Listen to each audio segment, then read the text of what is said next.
नमस्कार दोस्तों, एक बार फिर से आप सभी का स्वागत है। दोस्तों, साल 2023 का पहला चंद्र ग्रहण 5 मई 2023 दिन शुक्रवार को लगने जा रहा है।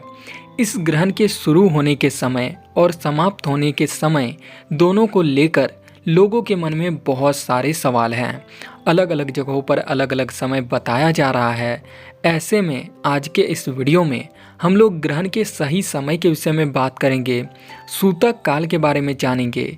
यह ग्रहण कौन कौन से देशों में दिखाई देगा, क्या यह ग्रहण भारत में लगेगा और क्या हमें ग्रहण से जुड़े हुए नियमों का पालन भारत में भी करना है। इन सभी के विषय में विस्तार से बात करेंगे। लेकिन उससे पहले अगर आप लोग इस चैनल पे नए हैं तो चैनल को सब्सक्राइब कर लें और वीडियो को भी लाइक कर दें। दोस्तों, ग्रहण को वेदों में और पुराणों में बहुत ही ज़्यादा महत्वपूर्ण स्थान प्राप्त है। ऐसे में ग्रहण की जानकारी सुनने से पहले एक बार ओम नमः शिवाय अवश्य कमेंट करें। चलिए दोस्तों, जानते हैं साल 2023 के पहले चंद्र ग्रहण की क्या क्या विशेषता होने वाली है।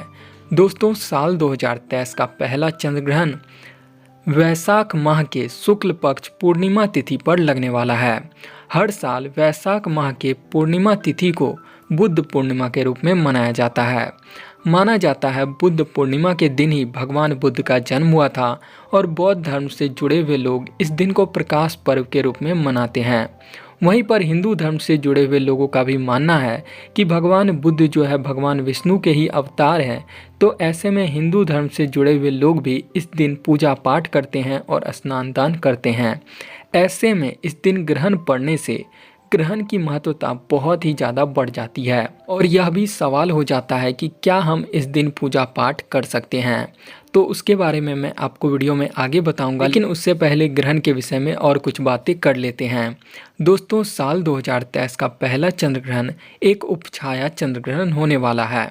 उपछाया चंद्र ग्रहण से तात्पर्य है इस ग्रहण में सूतक काल मान्य नहीं होगा, केवल और केवल ग्रहण काल मान्य होगा। दोस्तों, सूतक काल वह समय है जो चंद्र ग्रहण लगने से 9 घंटे पहले शुरू हो जाता है। सूतक काल लगने के बाद देश भर के तमाम मंदिरों के कपाट बंद कर दिए जाते हैं और इस दौरान किसी भी प्रकार के शुभ कामों की मनाही होती है। ऐसे में अगर आपको चंद्र ग्रहण का सही समय पता है तो आप उसमें से 9 घंटे घटा करके सूतक काल का समय निकाल सकते हैं। दोस्तों, साल 2023 का पहला चंद्र ग्रहण इसलिए भी खास है क्योंकि यह 15 दिनों में लगने वाला दूसरा ग्रहण है। इससे पहले 20 अप्रैल को वैशाख माह के अमावस्या तिथि पर साल का पहला सूर्य ग्रहण लग चुका है और अब 5 मई 2023 को वैशाख माह के पूर्णिमा तिथि पर साल का पहला चंद्र ग्रहण लगेगा। माना जाता है यदि एक ही माह में अमावस्या और पूर्णिमा दोनों ही दिन ग्रहण लगे और इसका अंतर महज 15 दिनों का हो तो यह बहुत ही अशुभ होता है। ऐसे ग्रहणों में हमें सावधानियों का खास करके पालन करना चाहिए। तो चलिए जानते हैं ग्रहण के टाइम में कौन कौन सी वो सावधानियां होती है जिसका हमें पालन करना चाहिए। फिर हम ग्रहण के सही समय के विषय में बात करेंगे। दोस्तों, कहा जाता है चंद्र ग्रहण के टाइम में हमें कभी भी भोजन नहीं पकाना चाहिए और ना ही भोजन खाना चाहिए और पानी भी नहीं पीना चाहिए। हालांकि जो लोग बच्चे हैं, बुजुर्ग हैं और बीमार हैं वो भोजन कर सकते हैं और पानी भी पी सकते हैं। दोस्तों, चंद्र ग्रहण के टाइम में कभी भी झगड़ा झंझट नहीं करना चाहिए और लेन देन करने से बचना चाहिए। अगर ज़रूरत ना हो तो घर से बाहर भी नहीं निकलना चाहिए। हालांकि अगर आप रोज़मर्रे के काम से घर से बाहर जाते हैं या फिर कोई इमरजेंसी और आप घर से बाहर जाना चाहते हैं तो भगवान को याद करके निकल सकते हैं। दोस्तों, माना जाता है ग्रहण के टाइम में हमें बाल और नाखून नहीं काटना चाहिए और ग्रहण के दौरान मन ही मन गायत्री मंत्र का जाप करते रहना चाहिए या फिर आप जिस भी देवी देवता को मानते हैं उनका स्मरण करते रहना चाहिए।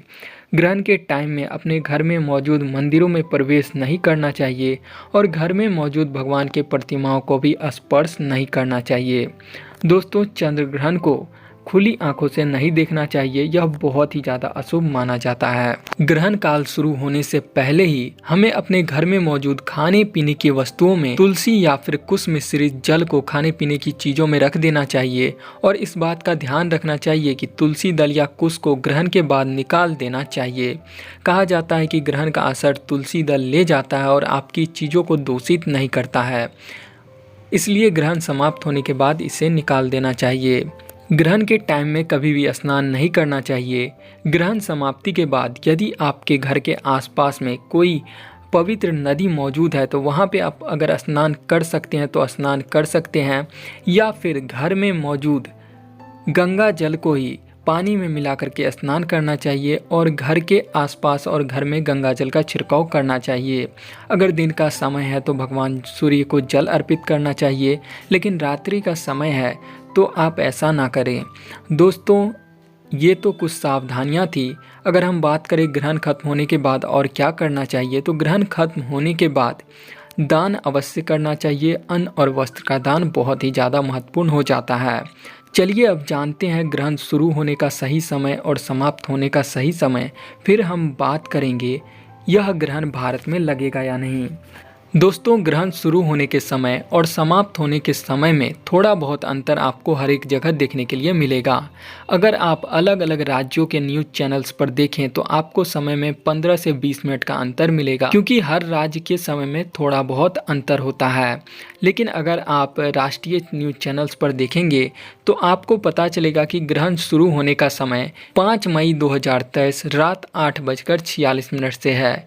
हालांकि यह समय जो है उत्तर प्रदेश के हिसाब से बताया जाता है, तो ऐसे में आप अपने राज्य का समय अलग अलग वेबसाइटों के जरिए, अलग अलग न्यूज़ चैनल्स के जरिए जान सकते हैं। लेकिन अगर आपको ऐसा नहीं करना है तो आप मान के चलिए कि 8:30 से ही ग्रहण लग रहा है। ऐसा करने से आपको अपने राज्य का समय ढूंढना नहीं पड़ेगा। अगर आप 8:30 से ही ग्रहण शुरू होने का समय मान लेते हैं तो आपको जो है समय आसानी से पता चल गया।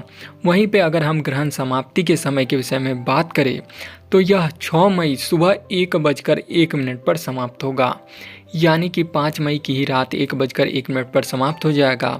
ग्रहण करीब 4.25 घंटे का होने वाला है। यह ग्रहण Europe, Asia, Australia, Africa, Antarctica, प्रशांत महासागर, अटलांटिक महासागर और हिंद महासागर में दिखाई देगा। यह ग्रहण भारत में नहीं दिखाई देगा।